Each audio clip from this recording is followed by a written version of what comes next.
So it's a bit unusual that Miami has two enormous non-conference games, but so that first one is, of course, huge and straightforward. But while we're looking at Notre Dame here in less than a month, we'll keep a peek on the Florida Gators as well. We'll talk some Florida football. We got a guest coming on, David Waters of Gators Breakdown.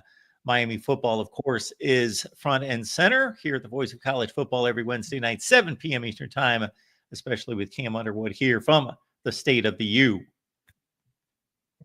Cam, What's how going you doing? on? Good, man. Good. Yeah.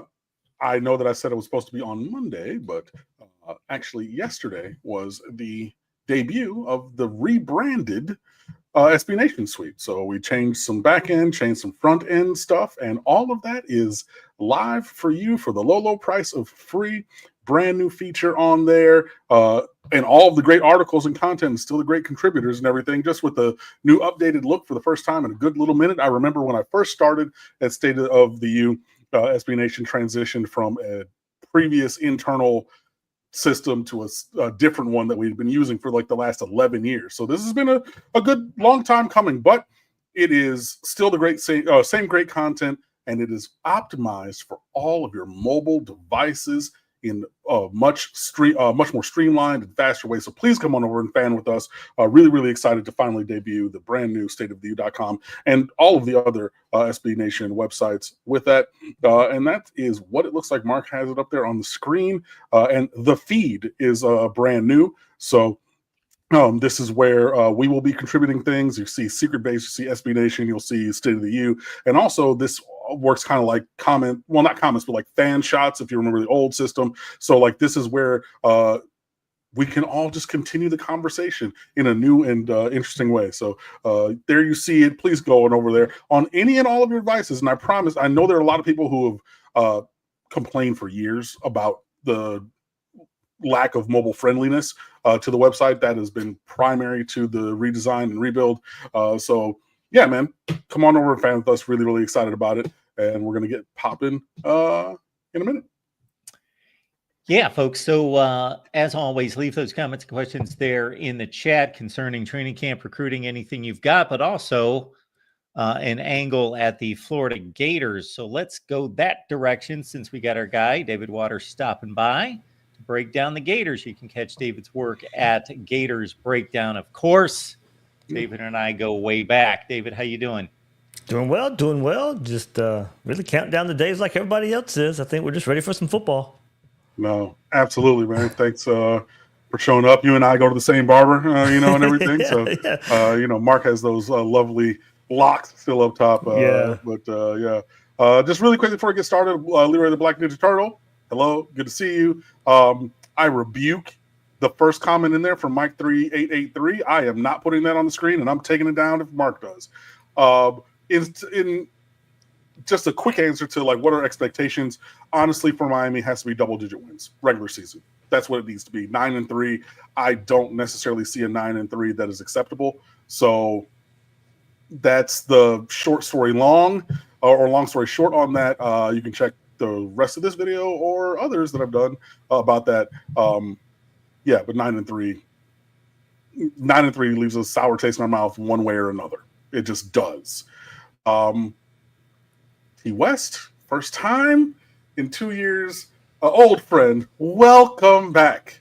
It's good to see you. And he gave a shout out to Mark also, and John D'Adamo from the Michigan channel over here in the viewership, in the cheap seats this time. So glad to have you and everybody else. Those are the quick things that I wanted to get out there because I know I saw some of you guys before getting to Dave and the Gators. So, the main first thing that I'm going to say or ask about is, how is DJ Lagway's shoulder? Because, that's been hemmed and hawed and coach spoken around, but point of fact is, didn't throw in the spring.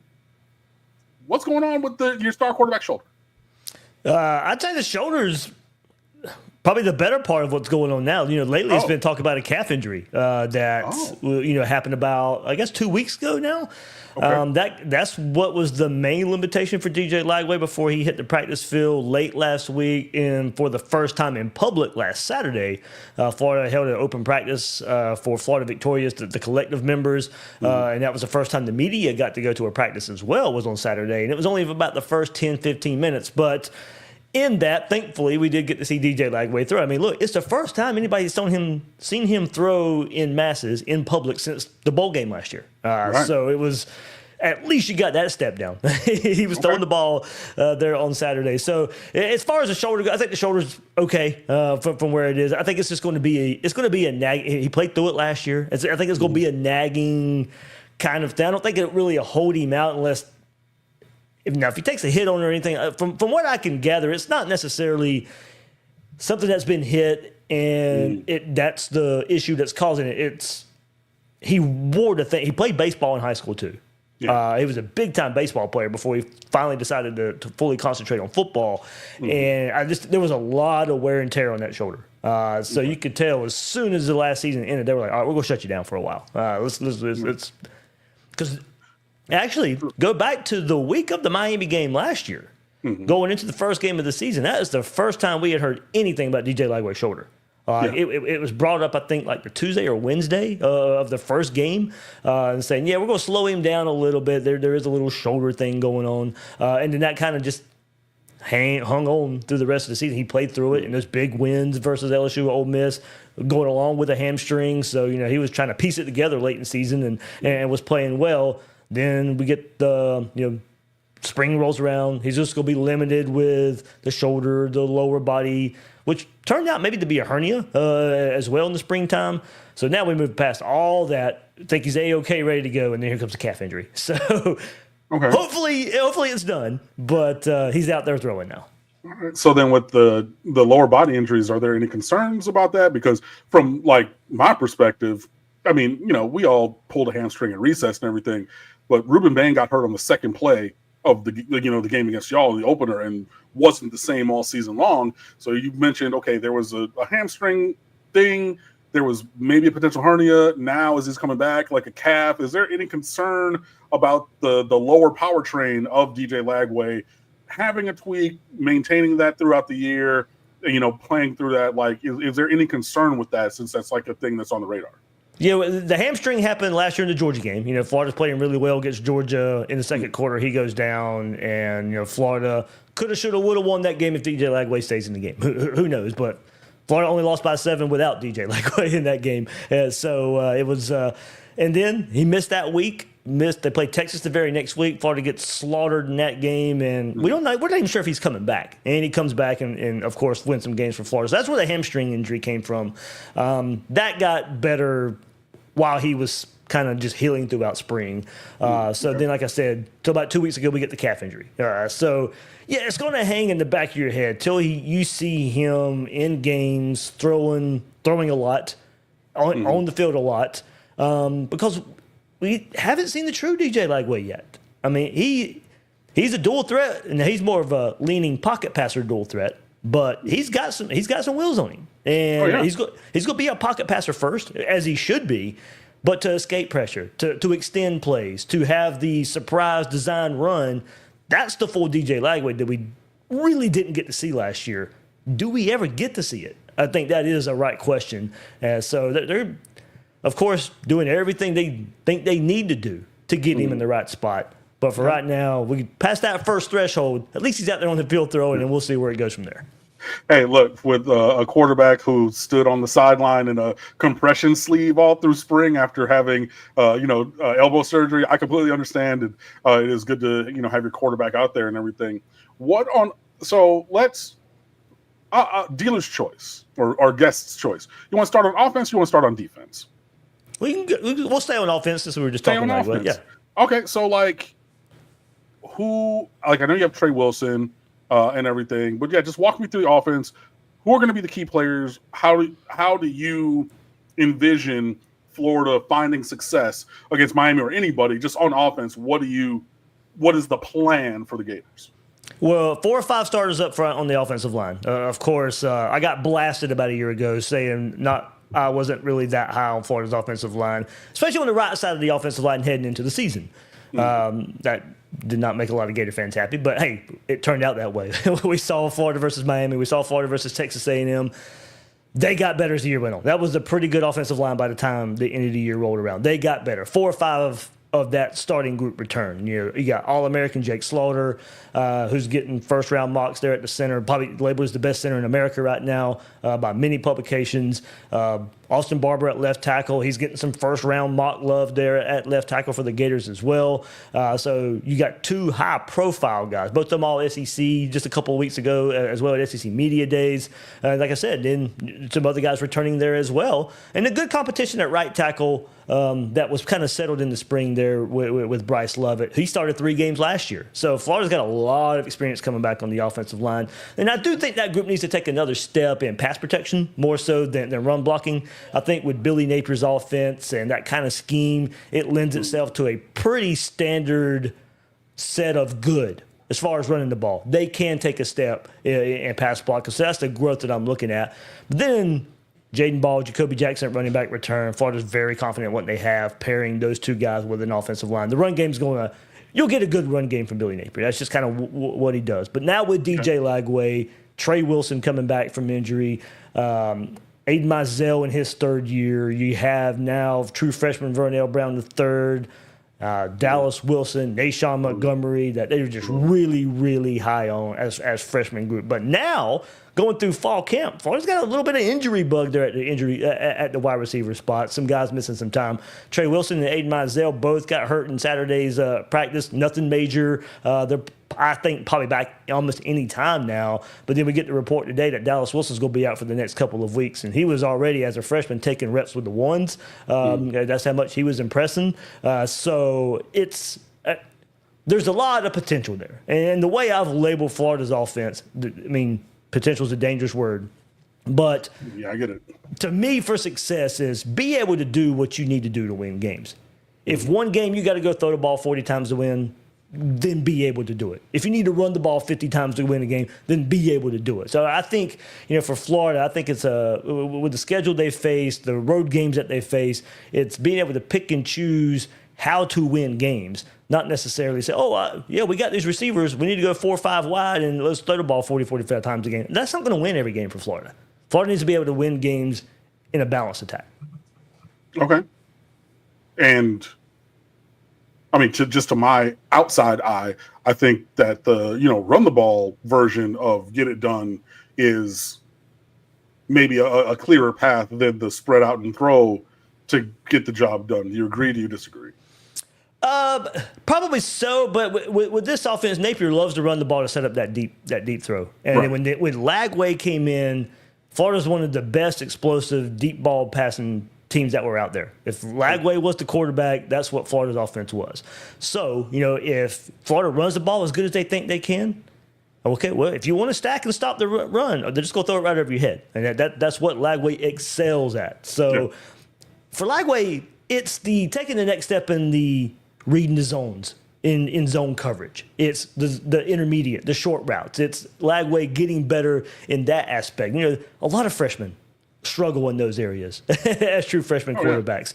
So it's for Florida in this offense and Lagway taking that next step. It's doing the little things that add up to big things. Because look, no question about it. If a receiver's open down the field, he's going to throw him open, and that's what he excelled at last year. Now it's about the other things.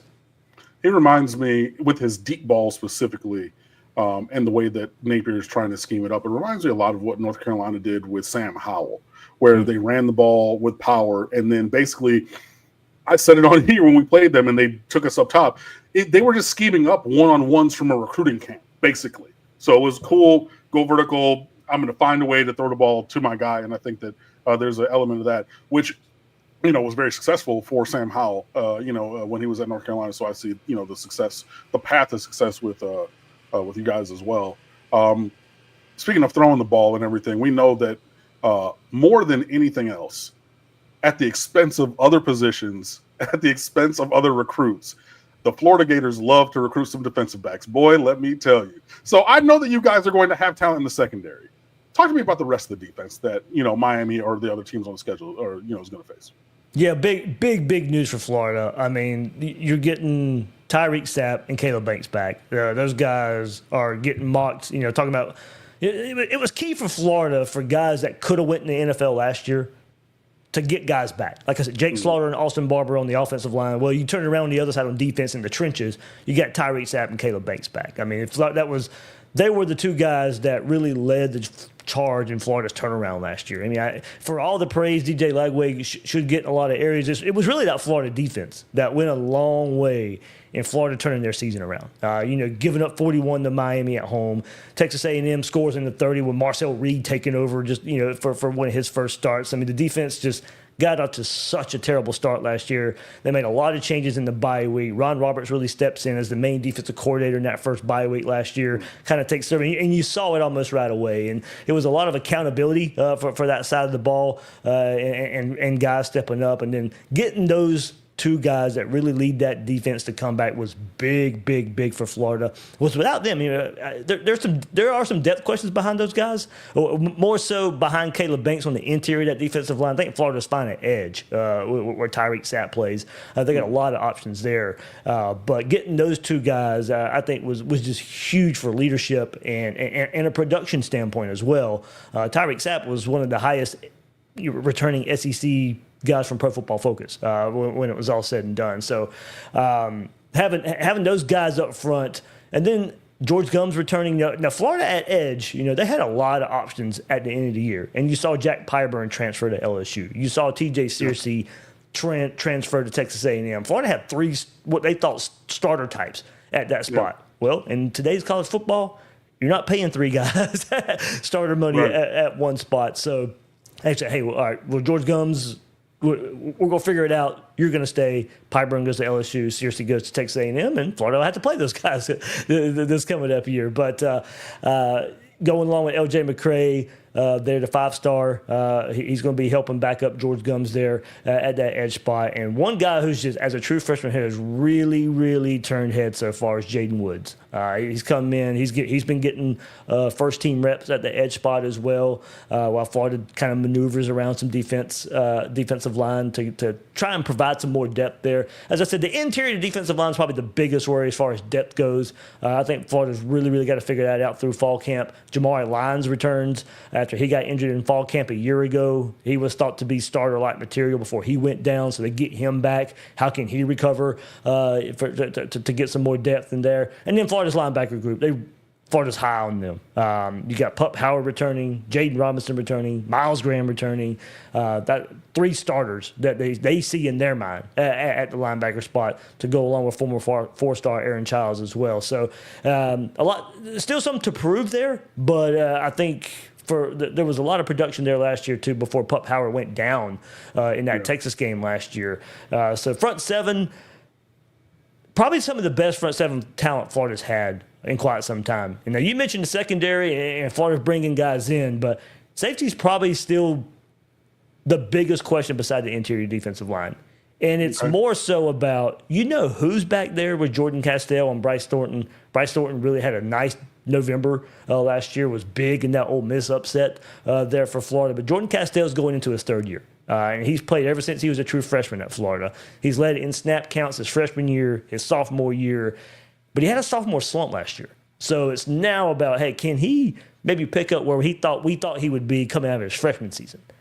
So, and at corner, Devin Moore comes back. He was kind of banged up last year. Can he stay healthy? I mean, he's high NFL draft material if he can just be on the field, but he is always hurt. And this is kind of his last hurrah if he's going to prove that he can stay healthy.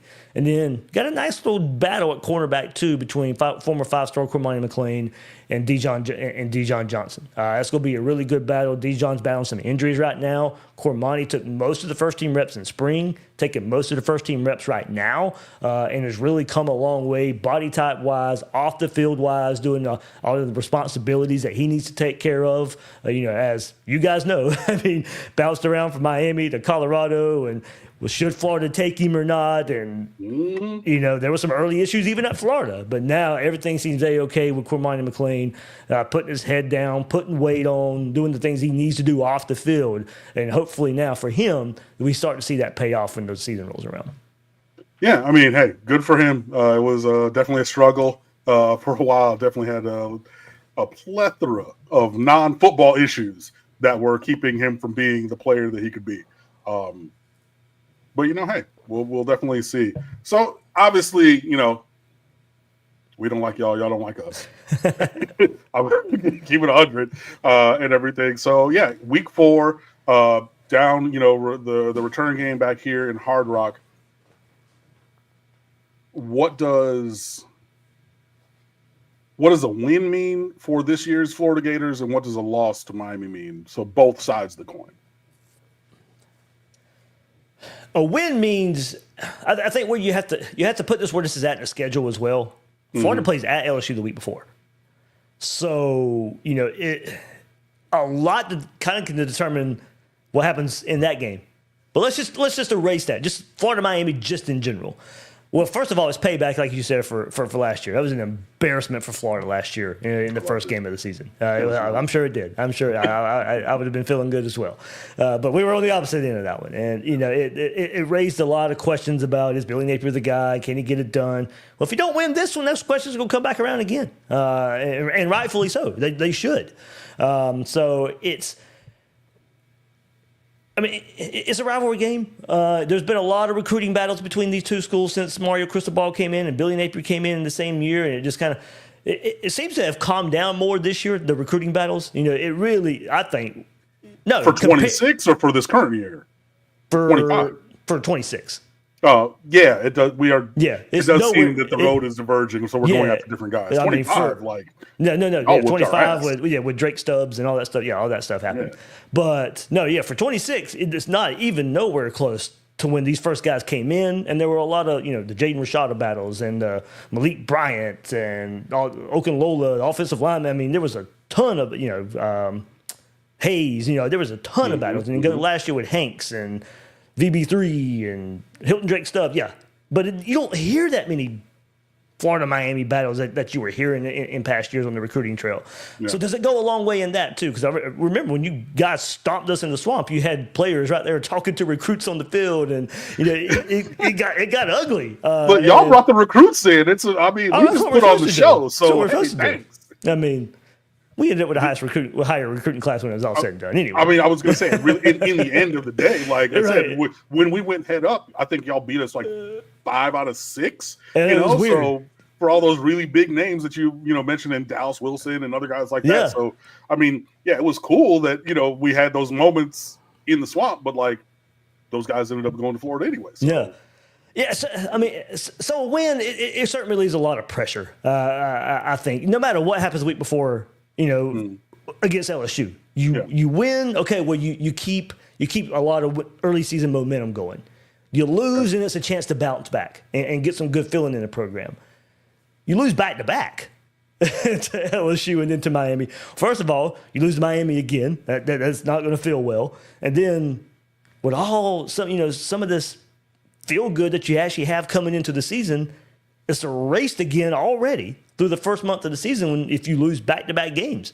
And then, I mean, it's still going to sting. If you beat LSU and then say, all right, well, LSU's got these national championship aspirations. They're predicted to go challenge Texas and Georgia and Alabama in the SEC. And then you follow that up with a loss to Miami, then it's, okay, does it kind of stunt your momentum? Okay, you can go on the road to Baton Rouge and win, but you can't go win at Hard Rock.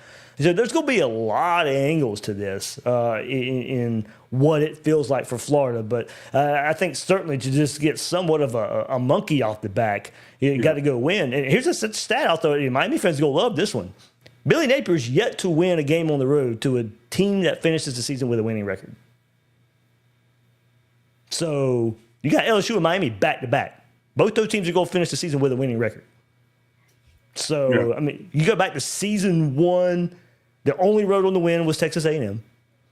Season 2, the only road win was at South Carolina. And then last year, the only road wins were at Mississippi State, and at FSU. There's no wins with a team that finishes with a winning record. Wow. So for Florida to get in the SEC race, to get in the college football playoff race, that's going to have to change, and it's going to have to change with at LSU and at Miami in September. Okay. David, I think we got you for 5 minutes. If I could sneak in a few, I want to fill in a few Please. gaps here. So let's stay on the path of the big picture since we've gone there, because the college football offseason is longer than any. So if you got goodwill going to the offseason, awesome. If you don't, then it's a long, long offseason. But, going from the scene at the Swamp, not just after the Miami game, after the Texas A&M game. I even remember more so the Texas A&M game because the stadium was about empty. The place was just trying to kick Billy Napier out of town immediately. That was just an ugly loss. It was worse than the final score. And then obviously they have this remarkable run in November against this schedule that everyone was looking at, how in the world did they get through this? Other than the Lagway concerns about his health, this offseason has been all this feel good, but now they got to, with not necessarily a given that they're going to be an exceptional team. It's a bit sketchy in areas. What are the expectations? Cam addressed the expectations for Miami. What are the expectations? What is going to be, okay, this is acceptable as the next building block toward championships here? Yeah, there's a lot of 10-2, 9-3 talk. And for Florida. And then the question comes is, with that schedule, was 9-3 good enough to make the playoff? Well, for SEC teams last year, it wasn't. So now a lot of people will say this year, college football, all right, can you circle a team that's the team to beat? And you extend that conversation, it was well, is the top 10, 15 teams of college football closer than they've ever been? So maybe a 9-3 season gets you in the playoffs this year with Florida's schedule. But who do you lose to? How do you lose? I think goes into a lot of question. But a lot of Gator Nation is torn in that 10-2, 9-3 range. With this schedule, it's hard to see better than that. And it's easy to see worse than that. That's just where this schedule is. And given, Lagway's health, if he's not playing. Look, I've heard a lot of conversation this year about, Lagway, take Lagway away and Florida's nothing. You could say that about 95% of college football right now. If you take that starting quarterback away, you're taking away about 95% of the college football teams out there playoff aspirations away. That's not just a Florida thing. Now, is Florida more dependent on DJ Lagway than some other teams are on quarterbacks? Sure, absolutely. We saw how ugly it got without him last year. But I'm not sure you pick a top 10, 15 team right now out there and say, all right, take their starter away, and they're going to make the playoff. I wouldn't say any of the top 15 teams would do that. So it's not just a Florida thing. But I think expectations, 10-2, okay, that possibly gets you in Atlanta. That definitely gets you in the college football playoff. Florida fans are certainly happy with that. Many are happy with 9-3 because it really would show progress with this schedule. It really would show progress, but then you got to weigh that. Do you get shunned out of the playoffs? Yeah, it means progress. But this is probably your best chance with a Billy Napier roster to reach the playoff. You bring back so many pieces along, like I said, on the offensive line and the defensive line. You're kind of built for this year.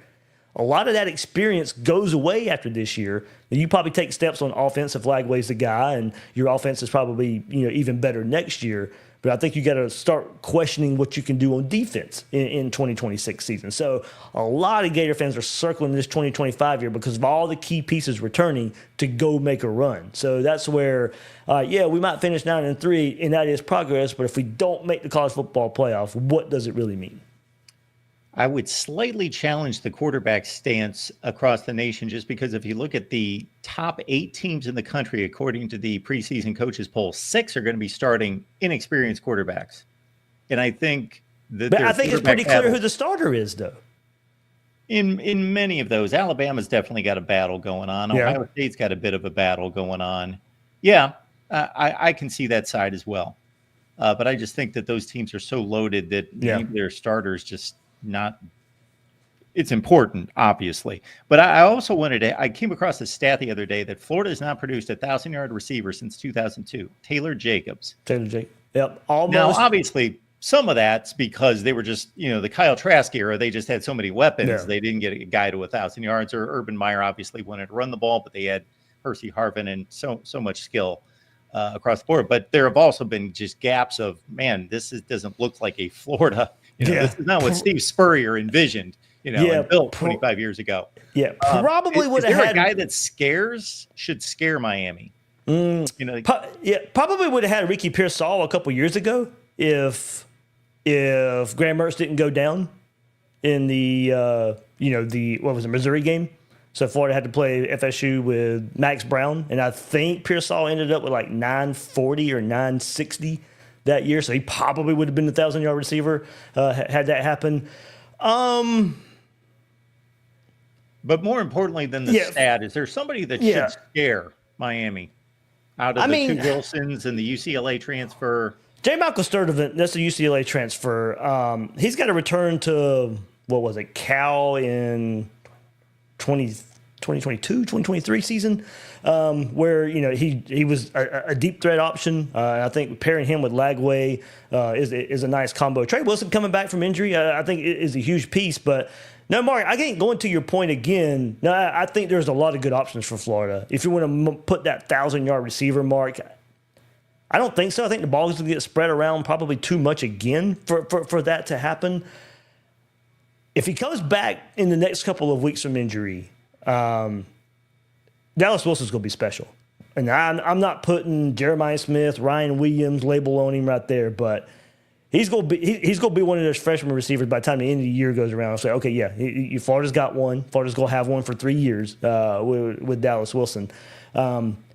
I just think, Mark, in this offense as well, until I see Billy Napier open enough to want to target a receiver over and over again, to have more games where Lagway maybe has that 40, 45 attempts a game, maybe you get there. But I think it's just going to be such a balanced attack on this offense that I'm not sure you'll get that 1,000-yard receiver. But I do think there are receivers that should scare other teams.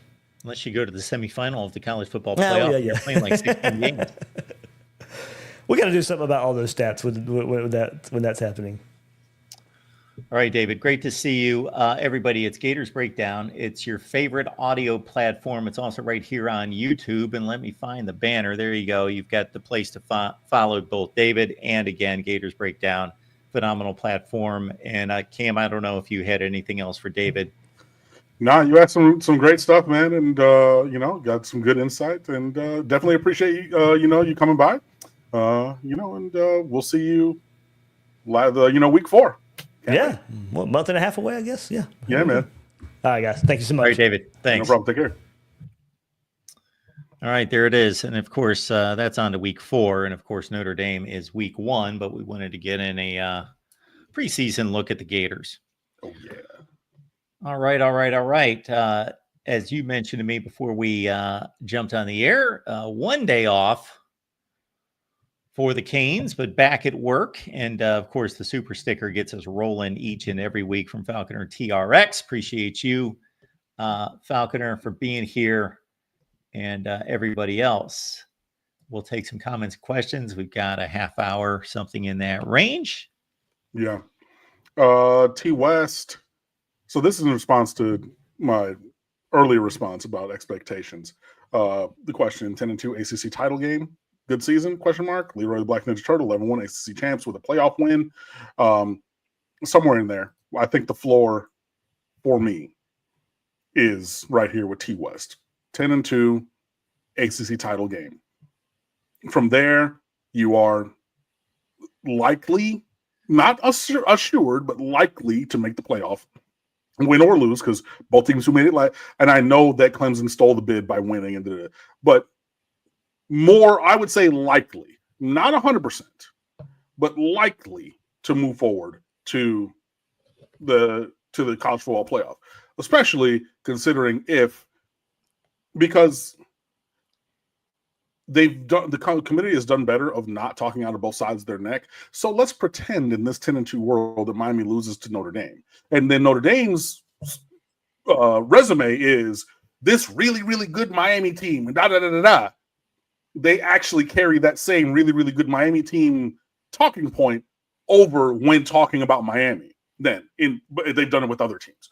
So I mean, maybe it's 65-35 that you go and lose and then get in. I'm not saying it's assured, but yeah, I would think that but again, it also depends on the two and when the two happen. You know what I mean? Like but in a general vacuum. And what do they look like? Right, exactly. When, who, and circumstance. If like last year it was 7-1 in conference, and you lost the one fluke game to Georgia Tech where they won every single third and fourth down. You don't love it, but cool, fine, we'll take it. We move on. 6-2. No. If it were 7-1, was okay.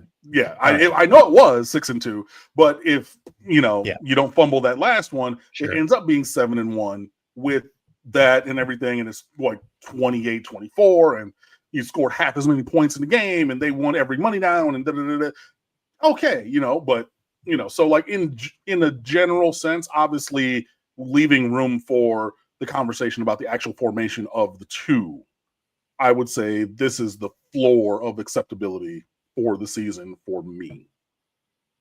If opposition plays up to expectations, Notre Dame and Clemson are two of the top 5 or 6 teams in the country.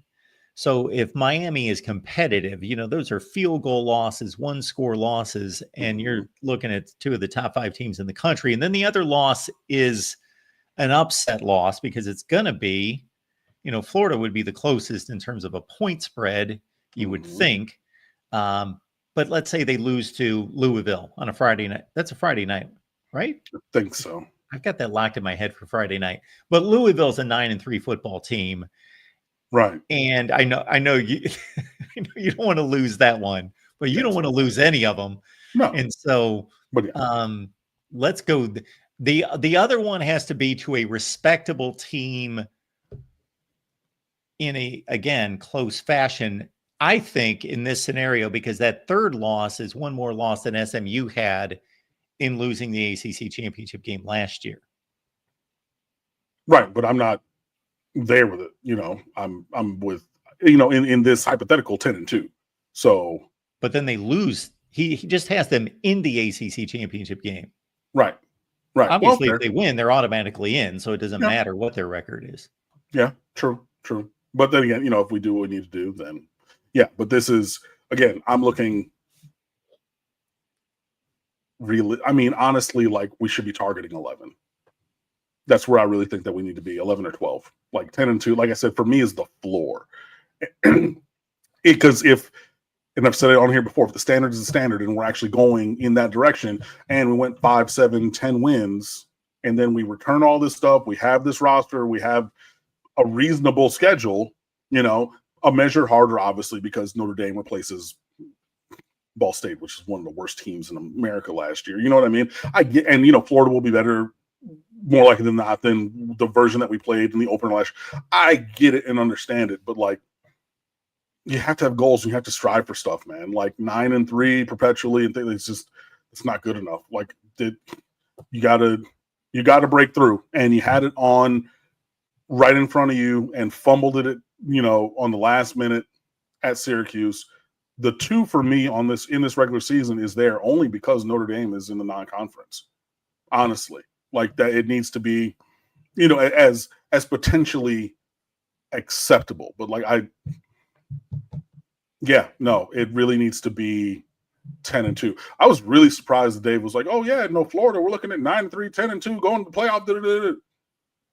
Okay, that's a big leap, but hey, I don't agree with it. But if that's what y'all want, but for Miami, who has taken the progressional steps and was right there already, like anything short of 10-2 is regression. I'm not. No, 10-2 for me is the floor. So when you throw out 12, I got to tell you, my initial reaction is, well, this is not an undefeated football team. They're just not that good. But when you look at the schedule, considering the two best teams most likely are at Hard Rock, then it's certainly possible. Yeah. I mean, I'm not this is not undergrad for me, where it was just set it and forget it. We're having parties and talking to anybody that you want to talk to, because Miami's going to just steamroll through everybody. So I'm not saying it's that, but 10-2 is 10-2 has to be the floor. And we've seen other teams grow up into championship caliber programs and things like that, whether it's Georgia, whether it's Clemson, whether it's Alabama when they finally got Nick Saban, whether it's whomever. Eventually, the number of losses that is acceptable, that number dwindles over time. So for me, we're in that spot. This is going into year 4. You have tons of your guys here. We always excel in the transfer portal to cover those gaps and everything.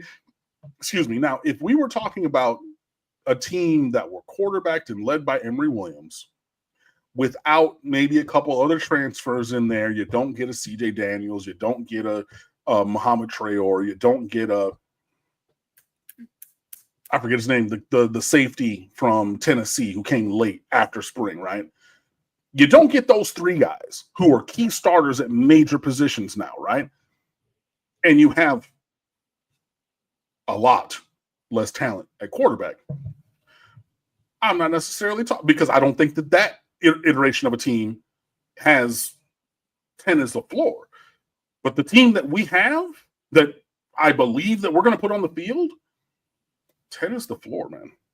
So, what if they live up to those expectations, those lofty expectations, those reasonable expectations? Because I've been sold a bill of goods by Mario Enrique Cristobal that it takes time and we're going to take steps to build it the right way, right?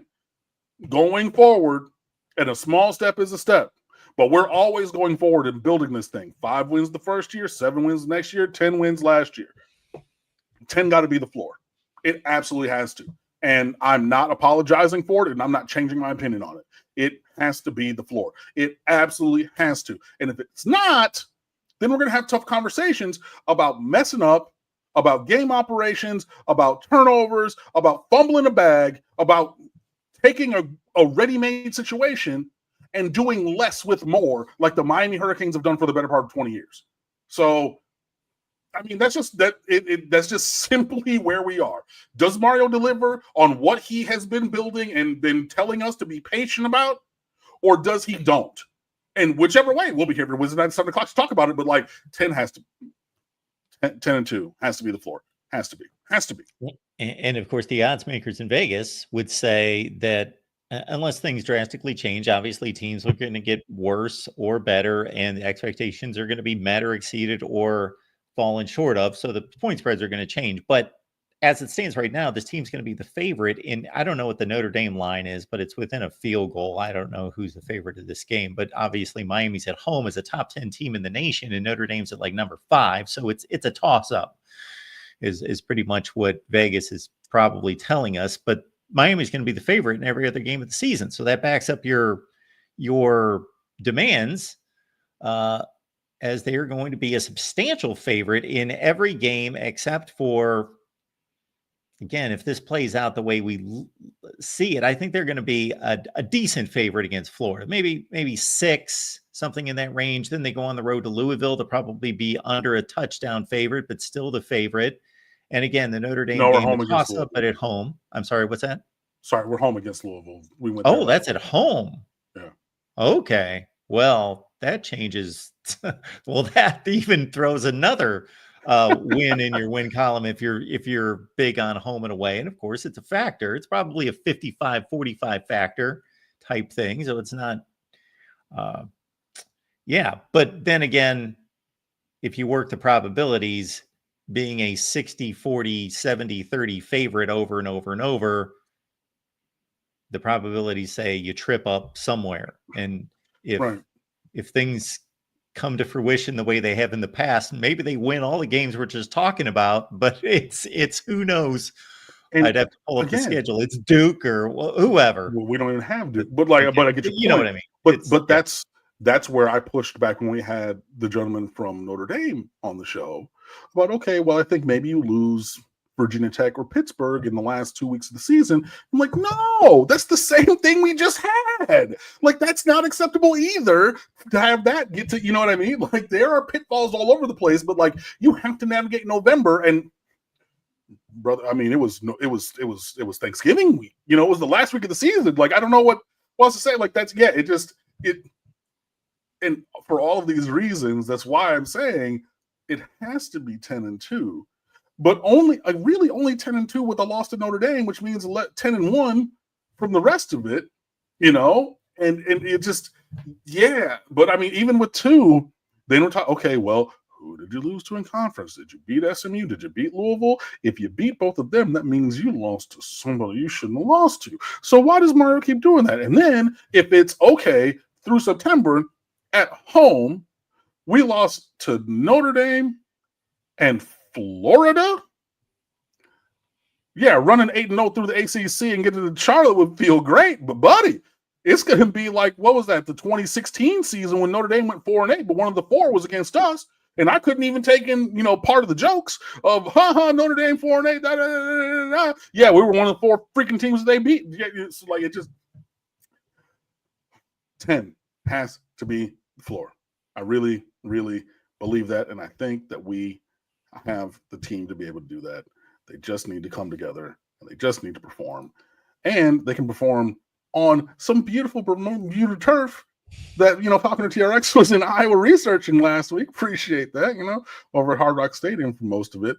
And I just want to hit this from Mike 3883. I saw it in there.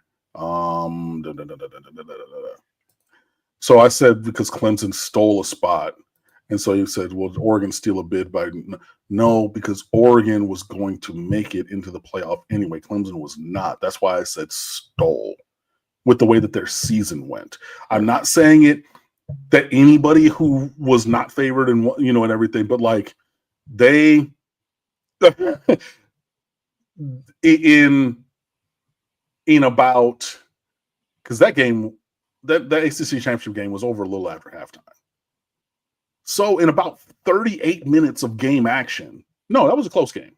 Oh yeah, they kicked a 50. Yeah, walk up. Sorry. So yeah, so in about 62 minutes of game action, including the last 2 minutes of the Miami Syracuse game and then the ACC championship game, they went from the Belk Bowl or, you know, Camping World or whatever to all of a sudden the playoff. Like, I had Clemson people who were like, fans and content creators and everything, like DMing me like, please win this game so we can just get to the end of our season and we can put it behind us and move forward to next year when we were playing Syracuse actively. And so, like, that's what I mean by stole. Not that anybody who was not the favorite won a thing. They were, I mean, March Madness style, the 14-16 team from the Southland Conference who hadn't won a pair of games in a row, and they went 5 games in 5 days to win. Like, it was really something like that. So I just wanted to contextualize that. But yeah. Yes, exactly. That Clemson team, give them all sorts of credit for pulling a hat out of a rabbit out of a hat. But that was not a pretty season. That was not a Clemson-esque season. I'm trying to think of the best team that they beat. They didn't beat anyone any good. Right. Louisville. And they lost to South Carolina so they're coming off of a loss to their in-state rivals, and that's why they were saying, Cam, Mike, please just win. Like, we just want to go home. We just don't want to do this. So like, that was that. Our Graves 10-2 is the floor, and say lose ACC championship game to Clemson. That said, with 2 back-to-back 10-win seasons, I think Mario is. I don't think that there's a hot seat on Mario. I don't think that even if it ends up being 9-3, it's a hot seat. We won't like it, but like, we're not firing him, and we're not scouring the country to find somebody off of their good job and hire that person like we did when Manny Diaz was our coach. And we said, this native son who actually went here. Like, I know that Manny Diaz is from Miami, but he went to Florida State.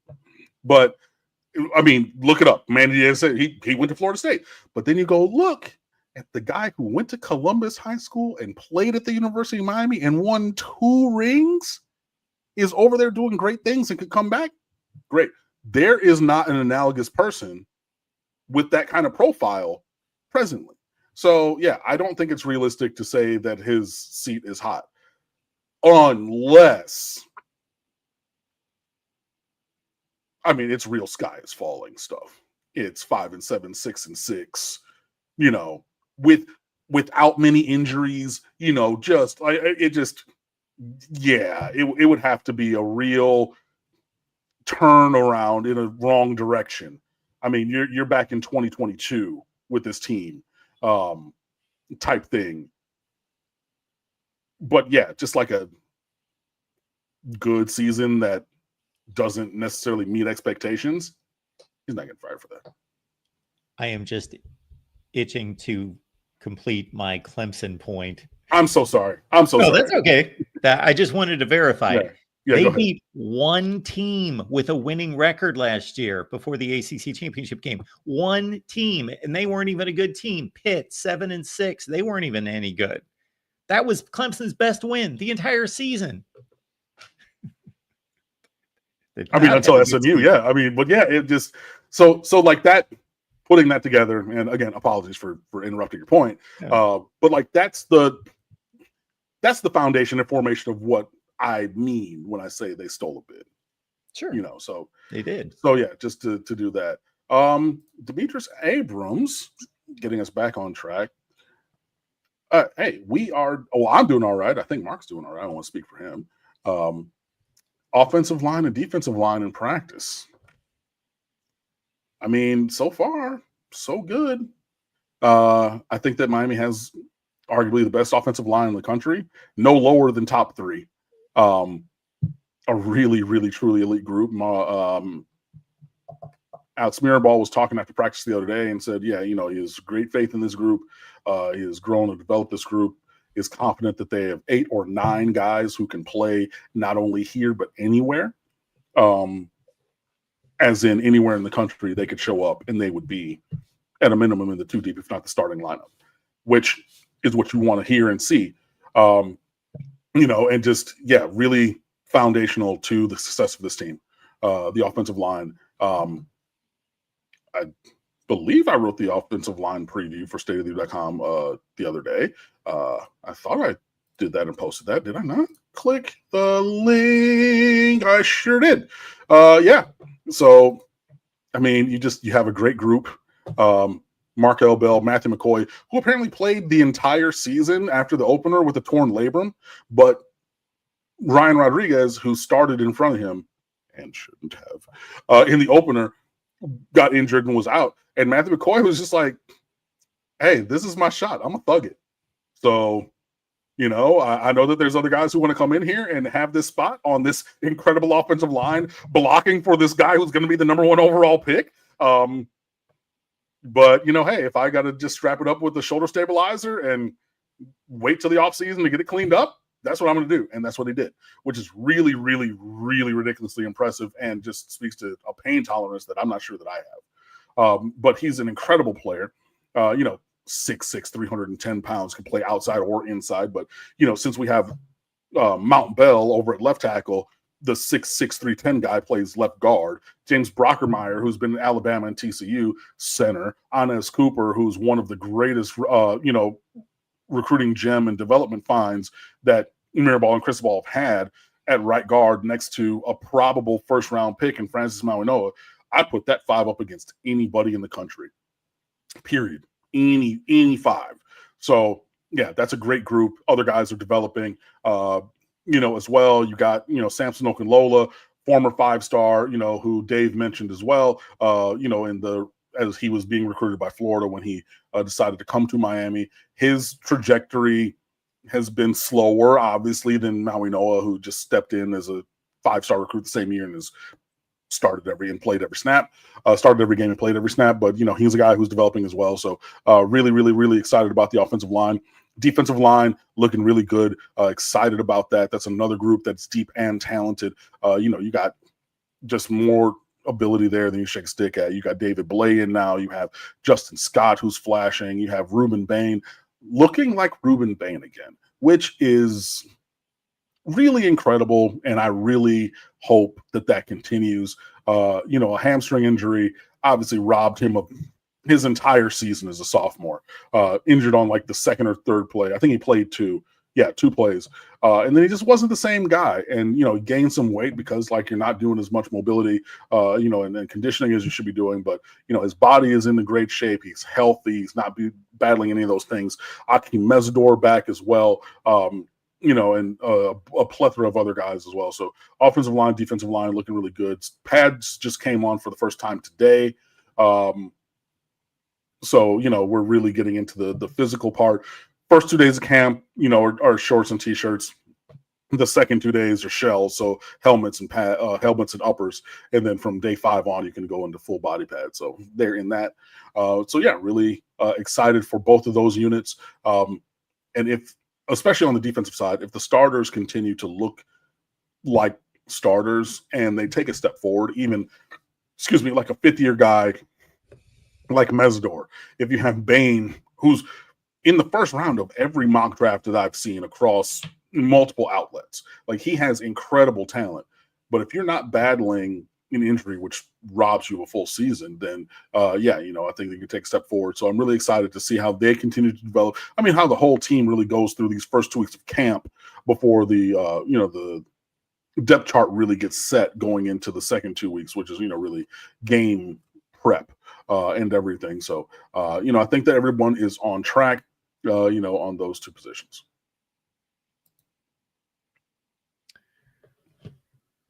All right, Cam. Unless there's anything else you wanted to address tonight, one more time on the new look State of the U. Mark is pulling a hat out of a rabbit. Yeah, man. Hey, look, we got to do those sometimes. It's tough to do. Oh, hi, George. Welcome, my friend. A little tardy to the party, but hey, we're glad to have you nonetheless, my friend. So be sure that you or anybody and everybody go and check out the full recording of the video if you missed something earlier. No, I mean, look, we're excited about everybody, really. I know that Malachi Tony continues to get rave reviews from practice. Every recap from everybody, Miami Herald, Sun Sentinel, other websites. It's like, this kid just makes plays. Ray Joseph even had a feature, I think it was maybe Sun Sentinel, talking about the fact that, he's embracing the challenge of, competing for playing time, which, I said was a thing that he needed to do because, like, you just kind of have to accept the state of being to then excel with it. So excited for him and that. I just Xavier Lucas, really, really sticky in coverage. Zach Poyser, looking great there in the secondary, and everything. It is my hope that the Xavier Lucas situation gets adjudicated sooner than later. Like, let's not have this. When I worked in high schools, everybody does all the same stuff, right? But they hold the tattletelling until it's advantageous. So I remember Parkway Academy, long story short, they had an incredible basketball team because they didn't field a football team at this little private charter school or whatever. And so right before the state semifinals or state quarterfinals, another school was like, oh, they're cheating and recruiting and they don't live in the district and da da da da da da da da. And finally, FHSAA is just like, when you gave us documentation from September and the basketball season doesn't end until March, what are you doing? You know what I mean? So I don't want something analogous to happen to Miami. Like, don't hit us in October going into November being like, oh, Xavier Lucas wasn't eligible, and then you got to forfeit these games or whatever it is. Like, whichever way it goes, let's get it done now would be my thing. But on the field, he looks like everything that we say he is and has been. And I will reiterate my statement from before that if he would have simply just picked Miami out of American Heritage, instead of trying to, if he would have stuck to his waterfalls and not chase the rivers and lakes that he wasn't used to up north, this would not be a talking point, but it is what it is. Falcon TRX, George missed all of the Gator propaganda. I don't necessarily think it was propaganda. I thought it was actually a good conversation. Honestly, like I said, the only thing that I didn't really necessarily agree with was like the 9-3 firm and final, like or better expectation. But I don't think that that was too much propaganda at all. And like, I don't know about the Gators, so I had to ask Dave because he knows more, about his team than I do. So, I mean, that's pretty much it. Yeah. Thanks for watching. Thanks for listening. Be sure you like and subscribe. And another place you can like and subscribe is stateoftheview.com, which has a brand new layout and design, fresh off the presses, and went live yesterday evening and everything. So you see the feed, which is there, so we can all, fans and contributors alike, engage in conversation, and then we will have articles and everything up as well. Had to take a little pause for the cause on that because changing the back-end architecture, we couldn't be writing in the old thing and posting in the new thing, so we had to wait for the new thing to get posted live to do that. So we will all be hopping in for that. So your game previews, your position profiles, and more for the lower price of free. So please come over and fan with us at stateoftheview.com. Charles Johnson, y'all come back now, you hear? And that is how we're going to leave it until next Wednesday. For me and Mark, take care, guys.